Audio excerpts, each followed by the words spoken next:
Deus. Meus irmãos, recebam a paz do Senhor, amém? Eu estou muito feliz em estar aqui essa noite.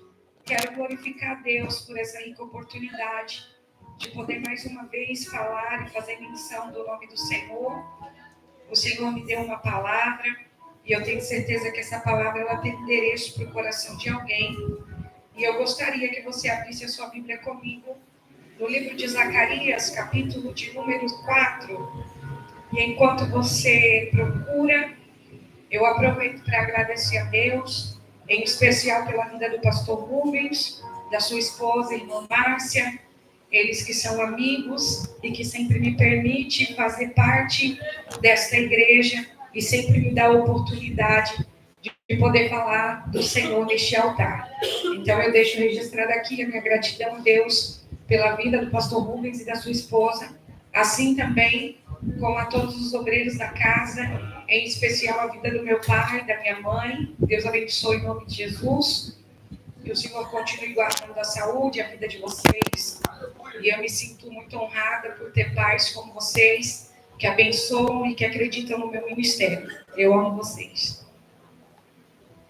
Também agradeço a Deus pela vida da Jeane, que agora está na frente dos jovens. Não é fácil, mas o Senhor dá graça.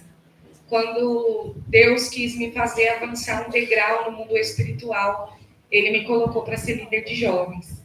Então, que esse momento na sua vida, na vida dela também, seja um período de crescimento espiritual e que vocês possam chegar nos lugares que Deus já tem preparado para a vida de vocês, em nome de Jesus. Deus abençoe a todos os jovens da igreja, os que estão aqui, os visitantes, os cantores. Deus abençoe em nome de Jesus.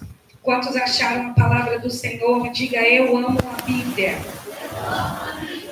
Livro de Zacarias, capítulo de número 4, e o verso é o de número 6, que diz assim a palavra do Senhor. Ele me respondeu, esta é a palavra do Senhor a Zorobabel. Não por força, nem por violência, mas pelo meu espírito, diz o Senhor do Exército. Verso de número 10. Quem despreza o dia das coisas pequenas, estes se alegrarão. Diga comigo, estes se alegrarão. Somente até aqui, antes de você sentar, olha para esse irmão, para essa irmã que está do seu lado e diga assim para ele, quem hoje tiver destruído, não tem ideia do período de reedificação que o céu está preparando para você. Eu acredito que isso foi um ensaio. Agora eu queria que você entendesse que tem uma atmosfera espiritual aqui essa noite. E eu queria que você liberasse isso com autoridade para essa pessoa que está do seu lado. Diga para ela, quem tiver abatido, quem tiver destruído. Não, diga com força, diga com fé, quem tiver abatido, quem tiver destruído. Vai te ver de pé para a glória de Deus. Tem um período de restauração chegando. E se você acredita, se assenta glorificando o nome do Senhor. Glória a Deus.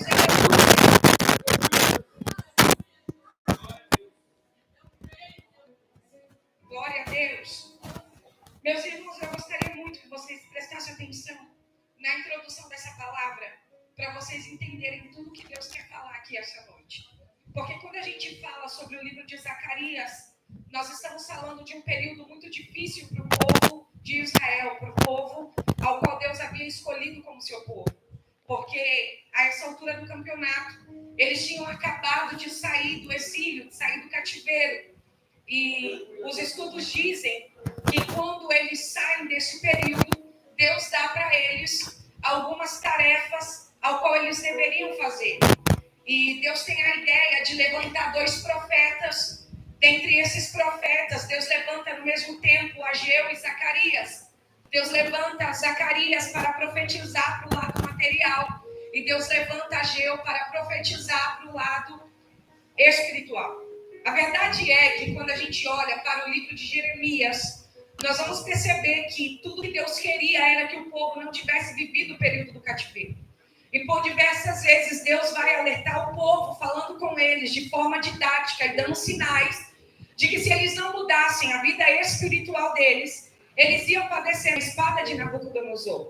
É assim quando a gente olha para o capítulo de número 18 do livro de Jeremias, um dos mais conhecidos do Antigo Testamento, onde Deus fala para Jeremias descer até a casa do oleiro. E quando ele chega ali, ele vê o oleiro trabalhando com o vaso. E a Bíblia diz que de repente aquele vaso se desfaz nas mãos do oleiro. Então Deus vai dizer: será que eu não posso fazer com o meu povo aquilo que o oleiro está fazendo com aquele vaso? Porque a vontade de Deus era que o povo se desfizesse em suas mãos, a fim de que Deus pudesse refazê-los espiritualmente. Só que o povo não ouve a voz do Senhor. E se no capítulo de número 18, a vontade de Deus é refazer o povo, a Bíblia diz que no capítulo de número 19, a vontade de Deus é quebrar o povo. Porque Deus fala para Jeremias ir pregar para eles. E Deus diz assim, no final da pregação, você vai levar um vaso e você vai quebrar esse vaso na frente do povo. Se eles não entenderem que eles precisam se consertar, se eles não entenderem que eles precisam ter uma nova vida espiritual, eu vou quebrar o povo através da espada de Nabucodonosor. O tempo se passa e a história diz que o tão temível dia chega. Por volta do ano 605 a.C., Nabucodonosor vai invadir Jerusalém pela primeira vez. Quando ele entra na cidade, ele vai levar os homens inteligentes da época.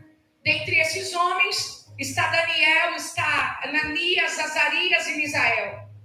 Eles foram levados para a Babilônia porque naquela época o exército da Babilônia havia crescido de forma tão grande que eles não tinham mão de obras dentro do palácio. Então eles precisam de pessoas inteligentes para aprenderem o idioma deles e trabalharem dentro do palácio. Só que quem está em Jerusalém está achando que pode levar a vida do jeito que quer. Porque ele entrou, levou algumas pessoas e foi embora. Só que a história diz que por volta do ano 597 a.C., uma nova invasão vai se suceder em Jerusalém. Agora eles entram novamente. E essa segunda invasão é para levar 10.000 homens. E os homens que trabalhavam com o templo. Dentre esses homens está o profeta Ezequiel, tão conhecido por conta da sua visão no Vale de Ossos Secos. Ele é levado para cativeiro, para servir ali na Babilônia. Só que não para por aí. Existe uma terceira invasão.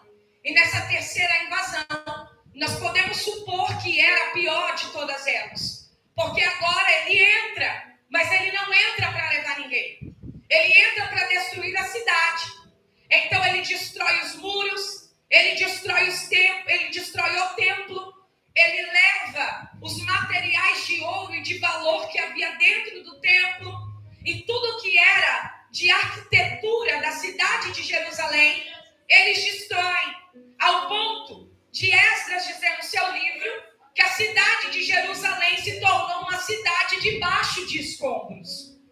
Aí a história diz que agora o povo está fraco, porque Nabucodonosor só deixou dentro de Jerusalém as pessoas que eram consideradas rejeitadas. Homens que eram idosos, mas que não sabiam manusear a espada. Pessoas que tinham deficiência. Mulheres que estavam grávidas, ao ponto deles passarem por cima com seus carros de guerra das mulheres que estavam grávidas. E de molestar as meninas que eram menores de idade. Ao ponto também de que quem ficou dentro de Jerusalém não conseguia sair. E quem estava fora não conseguia entrar. Então, um período de fome vai se suceder naquela cidade, porque eles não têm o que comer. E aonde havia plantação de trigo, onde eles guardavam os vinhos, agora não tem mais nada. Então, veja comigo que eles são vistos como uma nação destruída pelos olhos de Nabucodonosor. Só que eu amo o Senhor, porque Jeremias, no livro de Lamentações,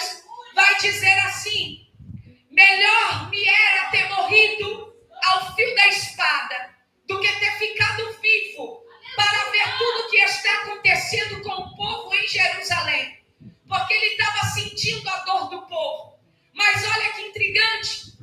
Em seguida ele diz: mas quero trazer à memória aquilo que me traz esperança. E eu fico pensando, o que é que Jeremias pode trazer à sua mente num período tão devastador como esse, que lhe faz lembrar de algo bom? E Deus falou para mim: a cidade estava destruída, mas no meio da destruição ainda havia uma palavra de vida sobre eles. Eu quero liberar uma palavra aqui essa noite. O Senhor está dizendo para alguém: podem olhar para você e decretarem o seu fim, dizendo: está fraco, não sabe mais manusear a espada, não consegue mais entrar na guerra no mundo espiritual. Mas hoje o Senhor me trouxe para dizer para alguém: quem vê o teu presente e te olha e diz que você está destruído, não tem ideia do período de reedificação que está para chegar na sua vida. Jerusalém está destruída, mas sobre ela tem uma palavra, e a palavra é: o cativeiro vai durar 70 anos. Eu quero dizer para alguém que esse período que você está passando, ele tem prazo de validade, ele tem começo, ele tem meio, mas ele também tem fim. Deus está dizendo para alguém: esse período ruim, esse período difícil, tem começo, tem meio e tem fim. Se alegra, Jerusalém, porque Deus já decretou um tempo para o fim do que você está passando. Olha para quem está do seu lado e diga: tem começo, tem meio e tem fim. Mas se eu fosse você, eu se alegrava, porque hoje Deus te trouxe aqui para dizer: fica tranquilo, esse período de dor está chegando ao fim. Fica tranquilo, esse período de guerra está chegando ao fim. Fica tranquilo, esse período difícil está chegando ao fim. Sobre você tem uma palavra, aos olhos de alguém você não aguenta mais nada, mas Deus está dizendo: sobre você eu lancei uma palavra.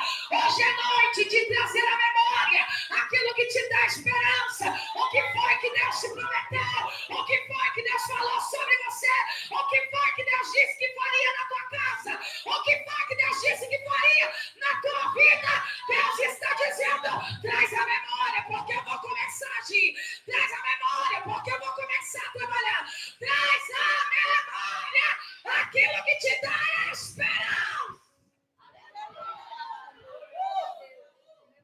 Será que você pode olhar para quem está do seu lado e dizer: não é o fim?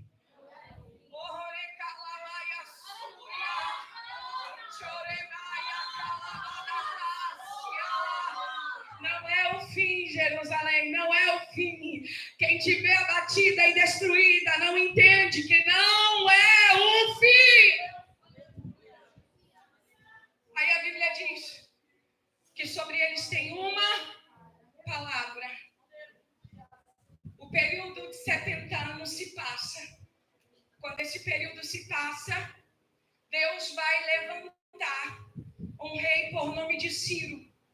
Quando esse rei é levantado, levam para ele o capítulo 44 e 45. Ele lê. Quando ele lê, ele entende que foi o rei levantado por Deus, profetizado 200 anos antes do seu nascimento, para libertar o povo do cativeiro. Então ele decide agir, e Deus começa a liberar o povo através de leva. Na primeira leva que Deus libera o povo, eles têm um líder por nome de Zorobabel. Diga comigo: Zorobabel. Zorobabel. E eles também têm um sumo sacerdote por nome de Josué. Diga: Josué. Josué. Esses dois homens estão com a incumbência de levar o povo para Jerusalém, para reconstruir o templo. E eles chegam em Jerusalém, eles veem a cidade debaixo de escombros, e de repente eles começam a reconstrução daquele templo. Eles reconstroem a base do templo, eles reconstroem o altar do sacrifício no mesmo lugar em que ele ficava. Só que agora, um novo rei se levanta e escreve um edito. E nesse edito, a Bíblia diz que ninguém mais pode continuar a reconstrução do templo. Então veja comigo que isso vai trazer um período de dispersação para o povo.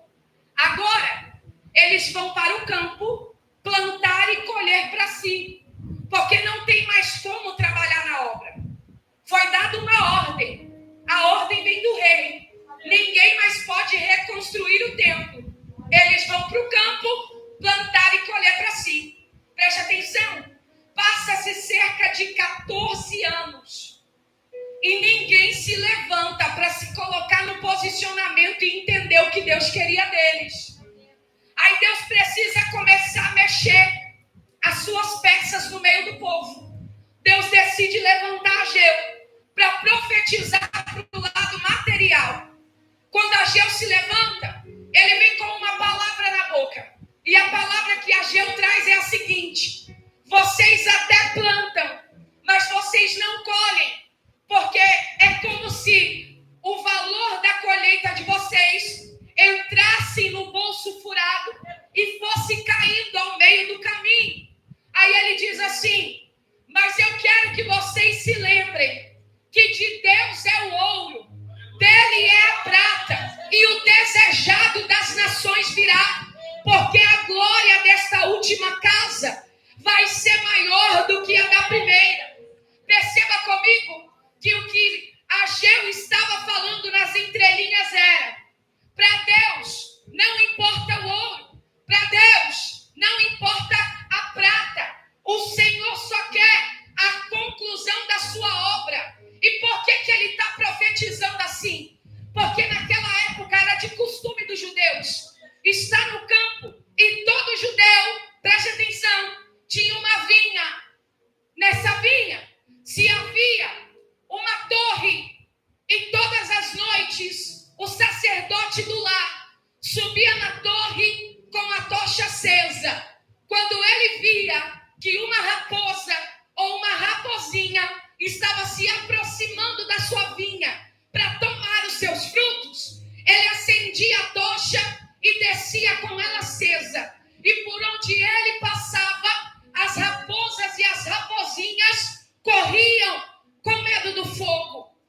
Quando Deus diz que dele é o ouro e dele é a prata, o Senhor está dizendo o seguinte: eu quero que vocês voltem a trabalhar na minha obra, porque eu não preciso de segurança para olhar o que é de vocês. Enquanto vocês fazem na minha obra, quem vai vigiar a vinha de vocês e vai ficar com a tocha acesa é o meu espírito. Sabe qual é o nosso problema? É que no período de reconstrução, a gente quer se importar com os nossos bens materiais e a gente abre mão da obra de Deus.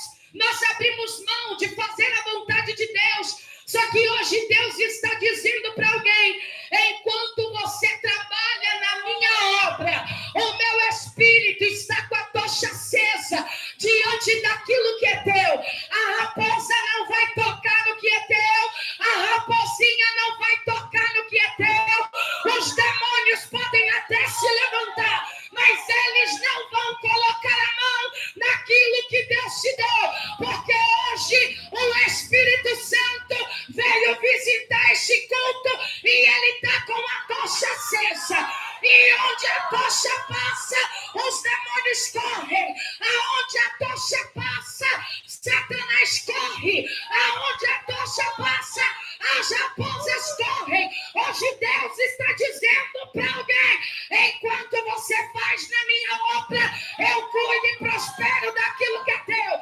Enquanto você cuida do que é meu, o meu espírito cuida do que é teu.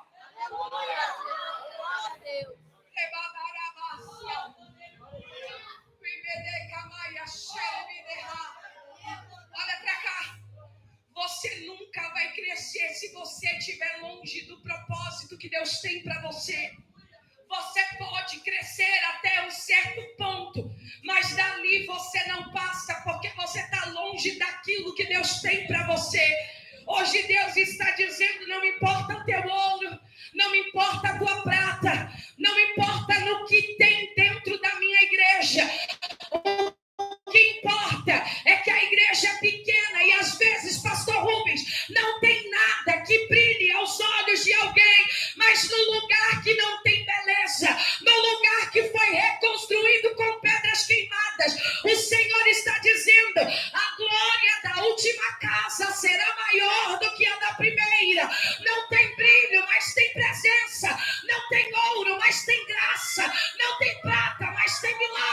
porque a glória da última casa será maior do que a da primeira. Abre mão, Deus está dizendo, começa a trabalhar na minha obra de novo. Enquanto você faz para mim, eu te prospero no que é teu. Tem alguém entendendo esse recado aqui essa noite? Se tiver, levanta a mão para dar glória, porque você não precisa se submeter àquilo que não vem de Deus. Deus está dizendo, enquanto tu faz para minha obra, eu abro a porta. Enquanto tu faz para minha obra, eu prospero aquele negócio. Enquanto tu faz para minha obra, eu trago cliente. Enquanto tu faz para minha obra, eu trabalho naquilo que você tem colocado no altar. Mas sem prioridade, pelo amor de Deus, é a obra.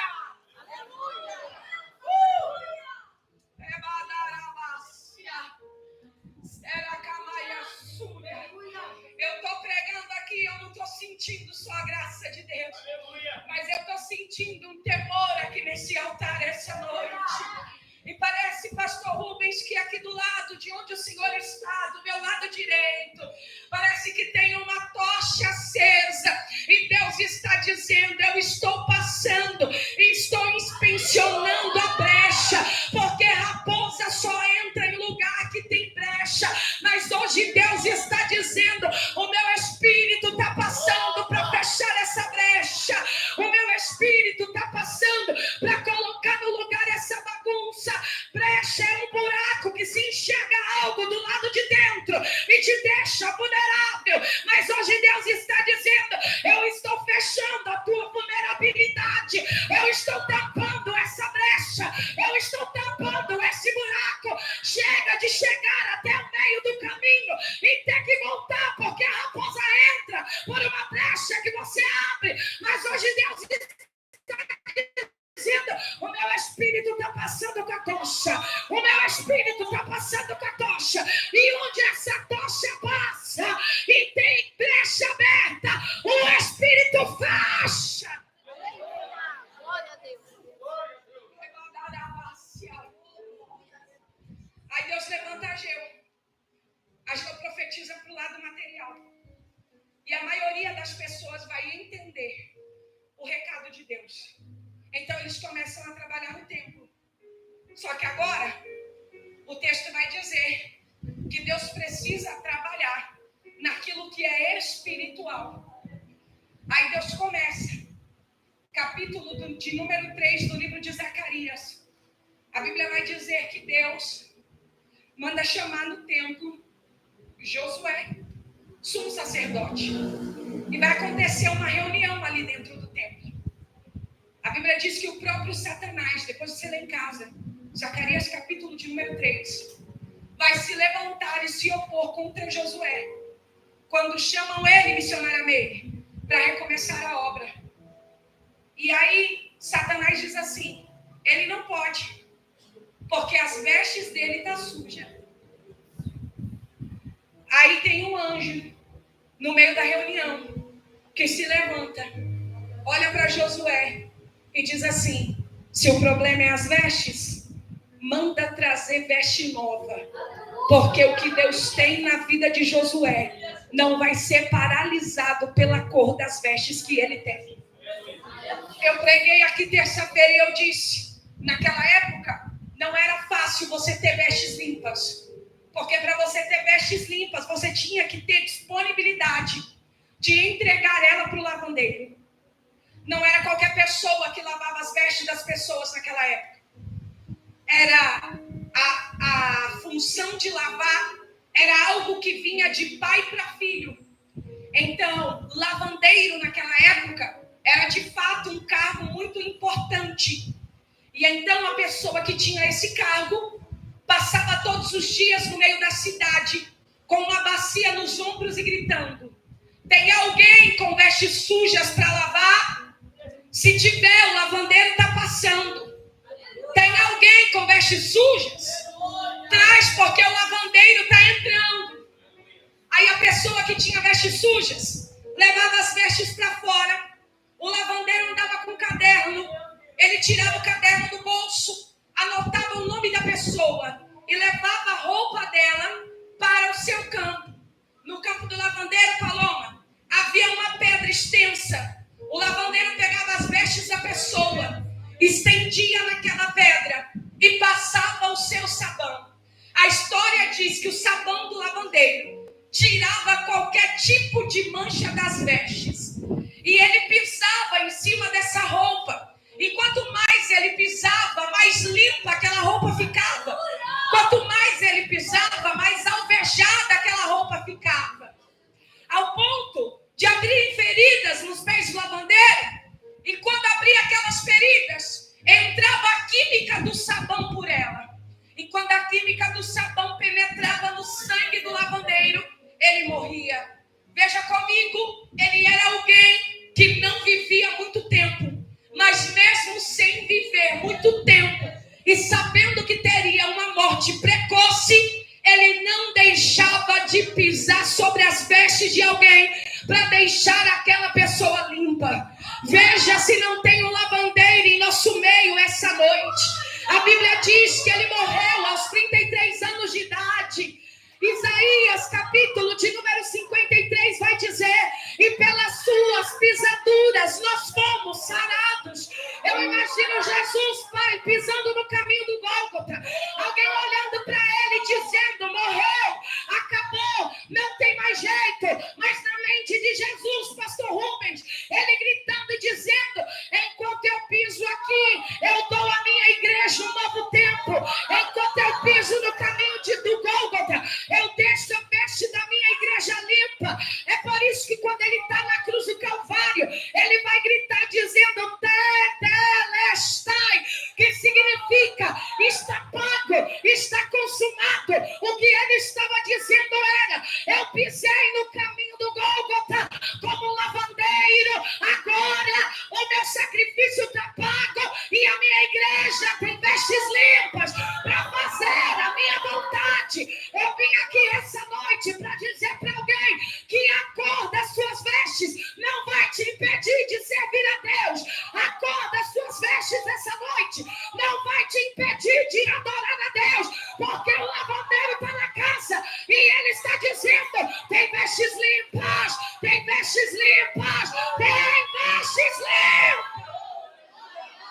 Talvez você vai olhar para mim e vai dizer: irmã Aline, mas a semana passada eu estava nas drogas e Deus está dizendo: tem vestes limpas. Talvez você vai dizer: irmã Aline, ontem eu caí, eu forniquei e Deus está dizendo: tem vestes limpas. Talvez você vai dizer: eu bebi uma cerveja, mas Deus está dizendo: tem vestes limpas. Não importa o que você fez, o que importa é a palavra que está saindo do altar. E Deus está dizendo: tem vestes limpas, tem vestes limpas, tem vestes limpas. É por isso que Romanos 5:20 vai dizer: porque aonde o pecado abundou, a graça de Deus superabundou. Tem vestes limpas e tem graça, tem vestes limpas e tem misericórdia, tem vestes limpas e tem bondade, tem vestes limpas.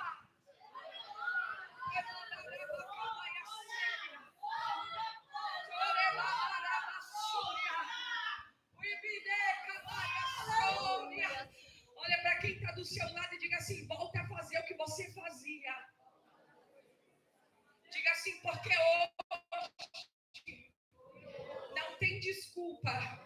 Tem vestes limpas na casa. Se sirva do guarda-roupa espiritual essa noite. Tem vestes limpas.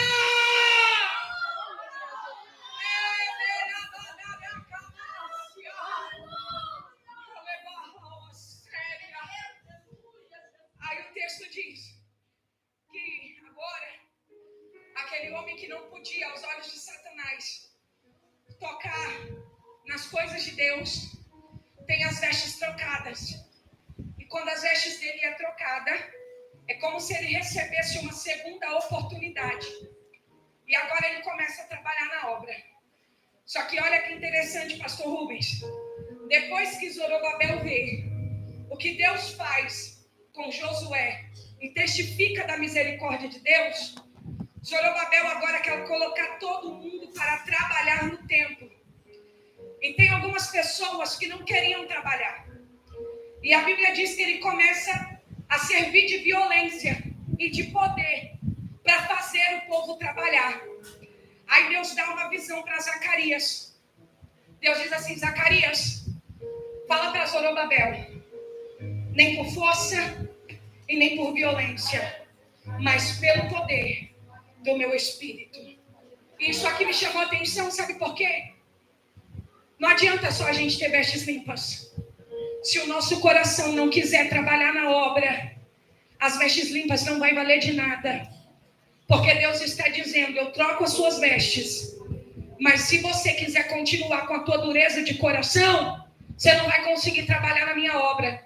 Porque eu não estou no caminho da violência, eu não estou no caminho do poder, eu não estou no caminho da obrigação, eu estou no caminho do Espírito. Porque quem faz pelo Espírito faz por excelência. Hoje Deus está dizendo para alguém: se tiver que trocar as vestes, troca. E se for para voltar, volta para fazer com excelência. Não queira obrigar alguém a fazer na obra do Senhor aquilo que ele não quer. Porque se é por obrigação e por poder, Deus está dizendo: eu não recebo. Mas se for de coração que você está fazendo, troca as vestes e vem para o altar. Eu não sei para quem que é essa palavra, mas o Senhor está dizendo: troca as vestes e vem para o altar. Se for pelo caminho do Espírito, troca as vestes e vem para o altar. Se for para fazer com excelência, troca as vestes e vem para o altar. Se é para servir com vontade, troca as vestes e vem para o altar. Talvez você está embaixo e você está pensando: Deus, mas eu nem sei te servir direito, eu nem sei fazer nada na obra. E Deus está dizendo: se vai fazer de coração, troca as vestes e vem para o altar, porque no altar tem sempre lugar para mais um. Deus está dizendo: troca as vestes e vem.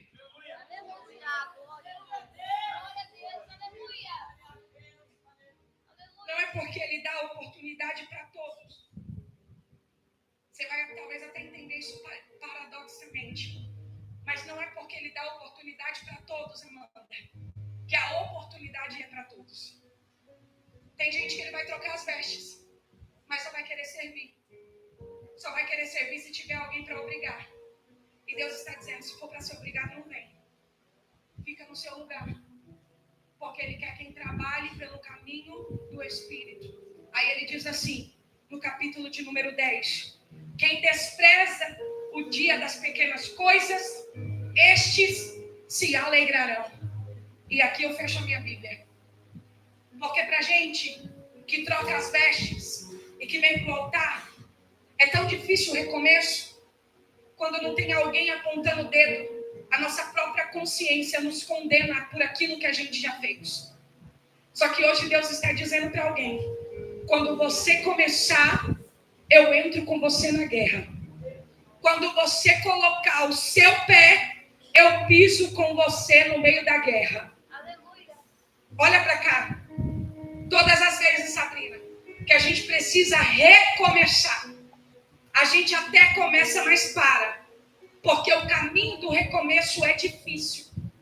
Só que hoje Jesus está dizendo: se você aguentar o pequeno período do recomeço, Deus está dizendo: você se alegrar.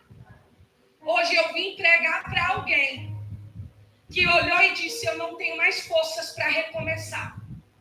Mas Deus está dizendo: eu já te dei a roupa, eu já te dei a disposição e já te falei que não é pelo caminho da violência. E que se você recomeçar, você vai se alegrar. Tem alegria para o coração de alguém aqui essa noite. E eu gostaria que você se colocasse de pé comigo. Porque tudo que Satanás quer fazer é te paralisar no meio do caminho. Só que todas as vezes que ele quiser te paralisar, o Espírito Santo estará pronto do seu lado para te ajudar.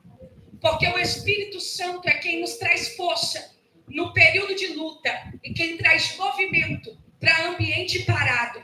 Gênesis capítulo de número 1 vai dizer que a terra estava vazia, escura, mas que o Espírito de Deus se movimentava na face das águas, porque o Espírito de Deus é especialista em trazer movimento para aquilo que está parado. Talvez você vai dizer, irmã Aline, mas eu entrei vazio. 1 Samuel 16:13.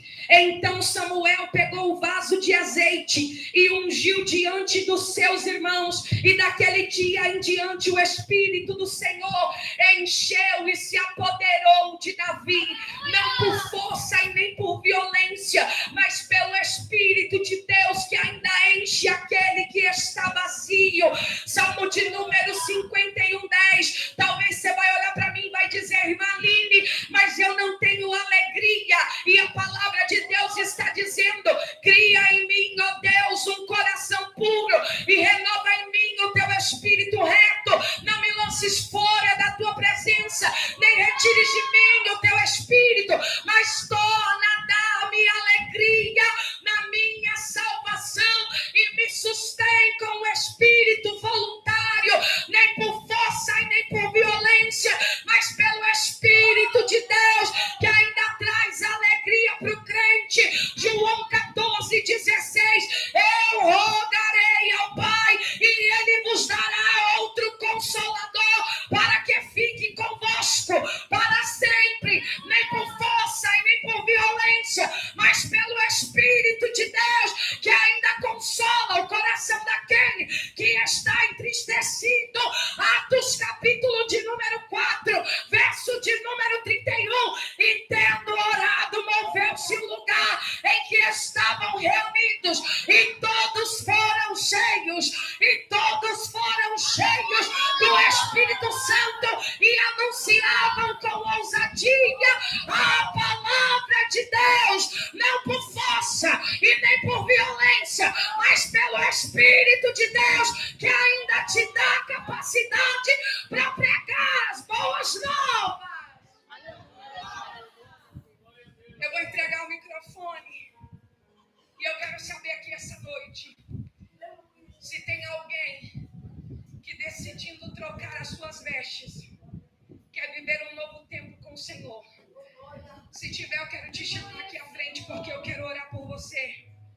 Mas você não pode demorar. Eu tenho pouco tempo, as horas estão avançando. Se tiver alguém que entrou, que entende que precisa de um período de restauração, se tiver alguém que entende que precisa de vestes novas, é com você que Deus está falando. E o Senhor está dizendo, vem, porque eu tenho um novo tempo para a sua história. Se tiver alguém, vem. Enquanto isso, a Amanda vai louvar. E enquanto ela louva, a oportunidade vai estar aberta. Se tiver alguém, vem. Porque o Senhor, nessa noite, quer mudar a história, quer mudar o ministério, quer dar início a um novo tempo. Eu tenho uma primeira corajosa aqui à frente. Se tiver mais alguém, vem. Porque a oportunidade está aberta. Talvez seu coração está acelerado. O Espírito Santo está falando com você e você está se retendo. E nessa noite eu quero repreender todo espírito que te retém no seu lugar. Se tiver alguém para vir, vem. Você não vai perder aquilo que o céu preparou para você hoje. Toda a resistência está sendo quebrada agora pelo poder do nome de Jesus. Cadê as intercessoras da casa? Me ajuda aí. Enquanto a Amanda louva, a oportunidade está aberta. E se tiver alguém, vem, porque Deus está dizendo, eu tenho um novo tempo para você. Eu tenho uma nova história para você. Eu tenho um novo tempo, vem, a oportunidade está aberta. Quem começou a boa obra é fiel para terminar. No seu tempo e na sua hora, Ele tudo cumprirá. Passe os céus e passe a terra, sua palavra não vai passar, porque mais fiel que Ele nunca houve, não haverá. Quem pode adorar a Deus? Quem sabe canta. Aleluia.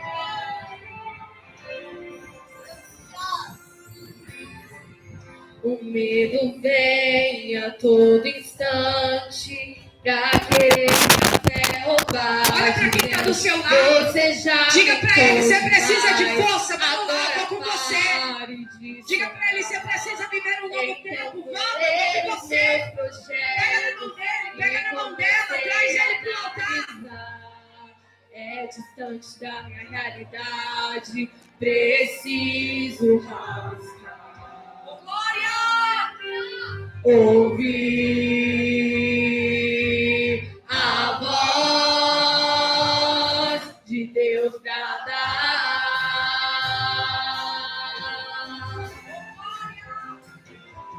Dizendo, filho, espera um pouco, que agora eu vou falar. Canta isso para sua alma ouvir essa noite. Eu não te trouxe até aqui para morrer. Será que você se esqueceu? Eu penso mais alto que você, e o meu caminho é maior que o seu. Então levante a cabeça e volte a projetar. Não risque nada no papel, porque eu sou fiel pra realizar. Quem começou a boa obra, Ele vai terminar. Ele vai concluir essa no obra. seu tempo e na sua hora, Ele tudo cumprirá. Passe os céus e passe a terra, sua palavra não vai passar, porque mais fiel que Ele nunca houve, não haverá. O homem te prometeu e depois se arrependeu, mas fiel é Deus, fiel é Deus. Disse que iria te ajudar, mas depois foi embora, mas fiel é Deus, fiel é Deus. Ele não falha, não tarda, mas sempre chega a hora exata. Ele não mente, não se arrepende, pois ele zela por sua palavra. Já prepara o coração pra ver Deus completar essa linda obra que Ele começou na sua vida, e você vai cantar. E quem começou a boa obra é fiel pra terminar. No seu tempo e na sua hora, Ele tudo cumprirá. Passe os céus e passe a terra, sua palavra não vai passar, porque mais fiel que Ele nunca houve, não haverá. Quem começou a boa obra é fiel pra terminar.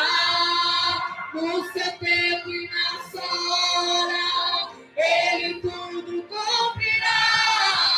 Passe os céus e passe a terra, sua palavra não vai passar, porque mais fiel que Ele nunca houve, não haverá.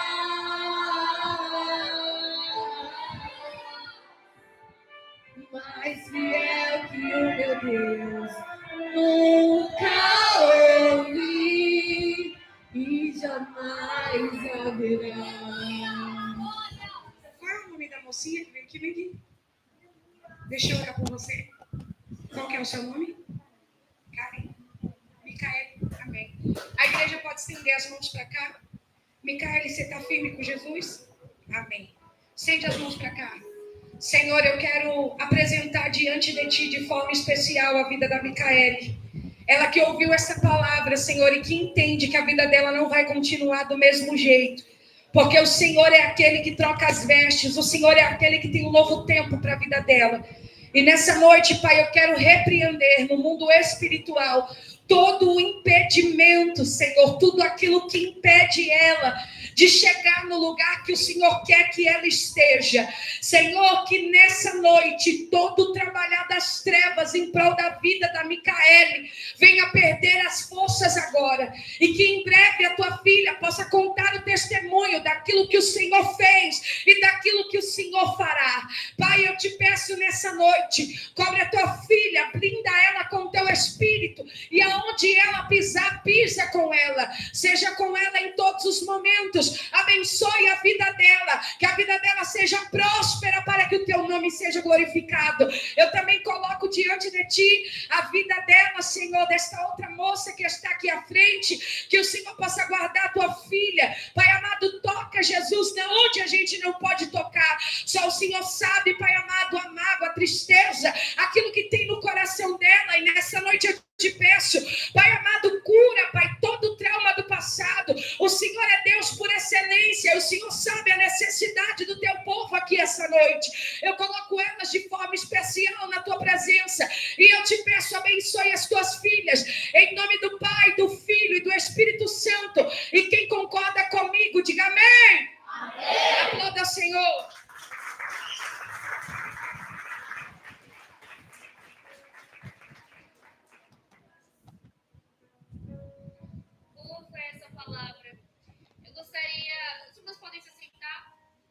De agradecer em especial as intercessoras que vieram nos auxiliar, as irmãs que estão aqui nos apoiando sempre.